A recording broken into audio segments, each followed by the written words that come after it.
Welcome back to the channel. This is Rob here at Smirking Interviews, back to talk more Doctor Who Season 9. We're on Episode 3. It's called Under the Lake, which I did not know going into was a two-parter. If I had more time today, I probably would have done both episodes, but we're going to keep to the schedule and talk about this one. So whatever happens next episode has got to be completely different than what happens in this episode. And it's going to be nuts, because this one's kind of like a underwater ghost story meets like movies like Deep Star 6, if you know what I'm talking about, underwater monster, alien under the water kind of story, except with ghosts. And it's pretty fun. It's a lot of cat and mouse stuff. It's another kind of episode where you got a crew of potentially, red shirts just kind of getting picked off one by one. But in this, it's got a twist because the Doctor realizes there are actually ghosts. Something that apparently he poo-pooed in the past, even though I thought that there were episodes in the past that dealt with ghosts. Or maybe they weren't ghosts. I don't know. I didn't watch all those episodes. I saw one from Christopher Eccleston's days where it was like back in like Victorian London era, and I thought there were ghosts in that one. I think it was like the Christmas past, or like Charles Dickens or something. Oh man, I don't know.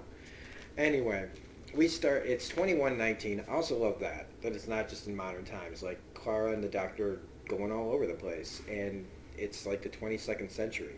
And it's this underwater mining facility called the Drum. It's in Scotland. And these people, they're just mining for oil. They work for this place called Vector. And of course you've got this, the skeevy kind of oil guy. But here I am again. I'm trying to actually review these things and not just recap. So what did I think of the episode overall before I jump fully in like I always do? Like I said, Peter Capaldi is always great in this. I do get a little tired of the whole red shirt characters thing, but they always find new and interesting ways to keep me hooked in an episode that I would normally go, okay, it's ghosts, whatever. Okay, tell me why I should care. Because when it starts out like, where it's an underwater space story, cool, like there's a spaceship underwater kind of thing. And then you get the ghost thing, and it's like, that's interesting too. So how do you connect the two to make it interesting? As usual, the production level is the production level. These are clearly sets, but that's fine because it's not supposed to be, as many people have told me in the comment section, that this is all supposed to be, take it with a grain of salt, let your imagination take over, don't take it so seriously that you can't enjoy it kind of thing. So this is all really good stuff. I'm more looking forward to what happens now in episode 2. I do like the work that we slowly are doing here with the Doctor and Clara, because Clara's really, into everything now. Like her adventures without Danny, she's just all in, and I kind of feel like maybe there's a problem there. And they do briefly talk about that the possibility that there's something wrong with her. And I don't disagree. I actually kind of feel like there has to be something wrong. But it's nice to know that we still have that through line, that the Doctor isn't ignoring these signs that there might be something wrong, just for the story's sake and the adventure's sake. We still, even though every adventure kind of is its own thing, we carry the relationship between the Doctor and Clara continues to develop and change and maintain, its consistency and evolution. So getting then into that, because I don't know how else to talk about it. Like, the pacing was good. The the writing is really good. The writing's always spot on in episodes like this, especially with dialogue. I really love the dialogue in here. Or, they figure out a way to use the sign language bit in here. I thought that was going to be an important part to this, but so far it hasn't been. There is a second part, so I don't know. I also thought there was going to be something about the reflection of the words in the eyes. I thought that was going to be something. But so far it just appears to be nothing. 1 second. Sorry, I had to pause it real quick because there was somebody at the front door and I wanted to make sure that I wasn't needed. So, jumping into this, like I said, this crew finds a spacecraft underwater.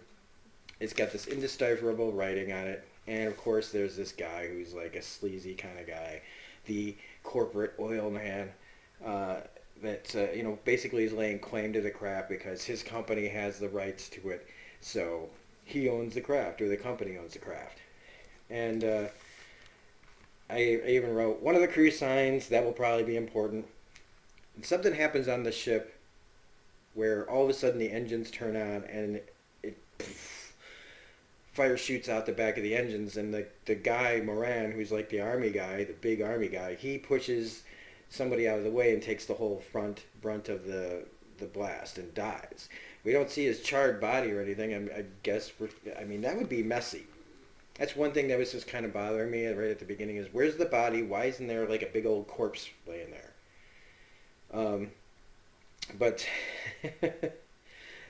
they get away, and then all of a sudden they see him again, except he has no eyes. And see, that was the thing. I was thinking the reflection of the words on the eyes.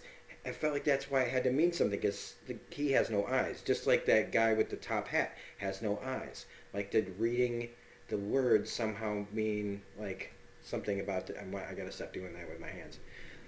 So they're like, oh my god, it's ghosts. And I literally, the way that they were acting, I half expected them to be like Scooby-Doo and be like, they're ghosts.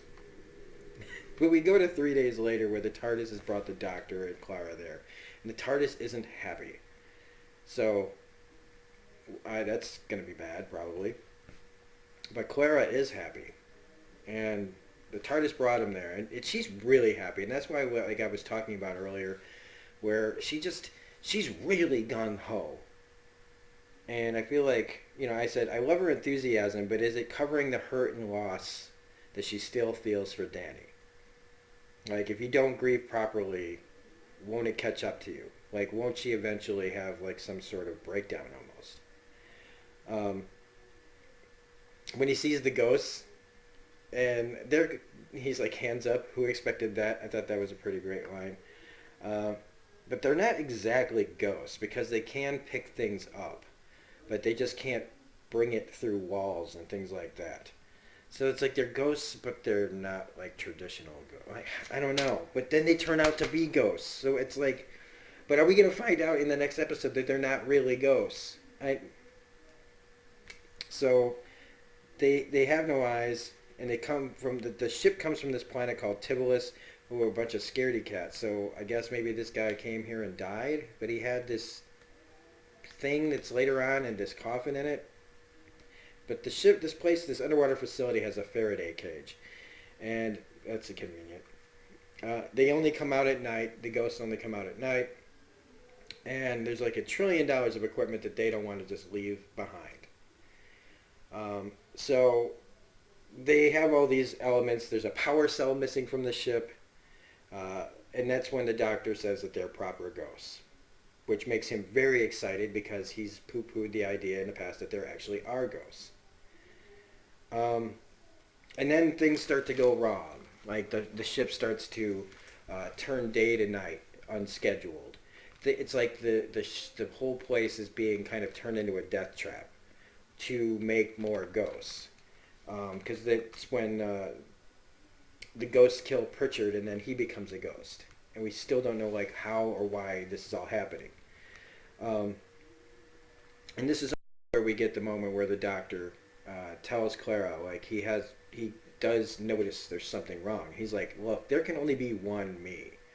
Like, you need to get into another relationship or something. In fact, it's happening right here where she seems fine. She's got that look like, whatever, but I'm fine, right? But he even says it, like, I had to say something. I can't just like sit here because if something goes wrong, like I have that ethics of care or whatever that doctors have. And then the rest of this it kind of becomes like a cat and mouse episode where they're trying to get the ghosts to go where they want them to go. They use like a hologram of Clara to trap them in the Faraday cage so that they can't get out and they can't hurt anybody.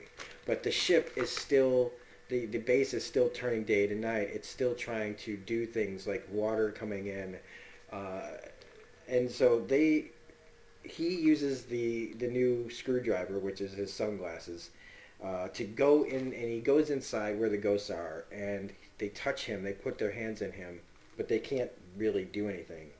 And he eventually figures out that the the thing that's happening is they're looking for coordinates, and there's this temple, and they have to find the temple to find out what's bringing back the dead. Find the last clue. And so when they go, they find this like coffin, like a stasis. It's a stasis pod, but it's basically a coffin for whoever's in it. And they don't think it's the pilot, or the doctor doesn't think it's the pilot. But it's using like each dead person as a transmitter to send a signal to somewhere across space. So it's the thing that's in the stasis symbol is using the base.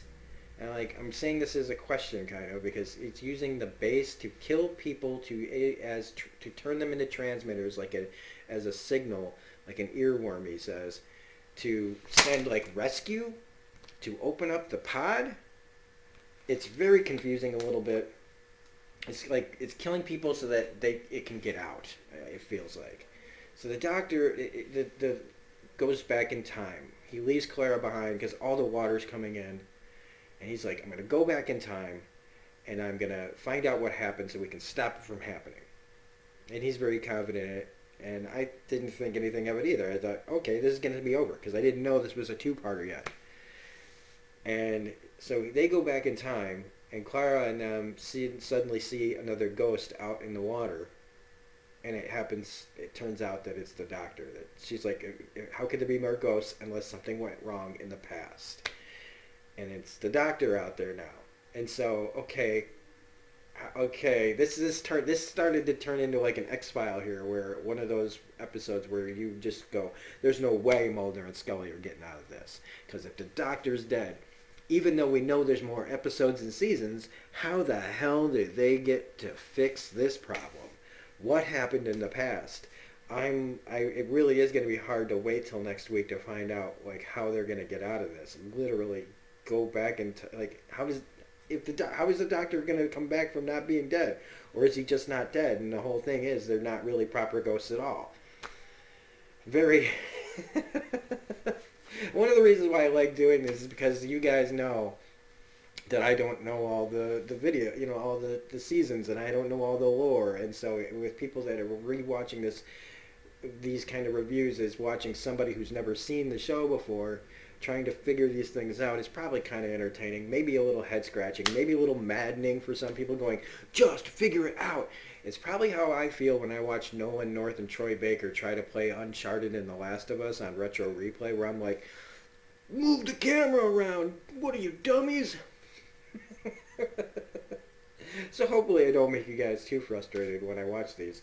But that's it. And now I have to know what the hell happened to the doctor in the past.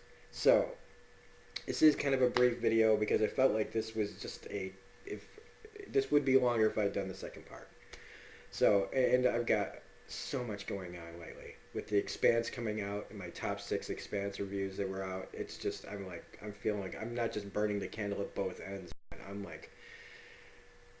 I'm way overdoing it. So I'm trying to like pump the brakes a little bit. So if you did though like this review, please hit the like button, comment, share, subscribe, hit the bell for all notifications. Otherwise, we will be back next week with part 2 of this two-parter.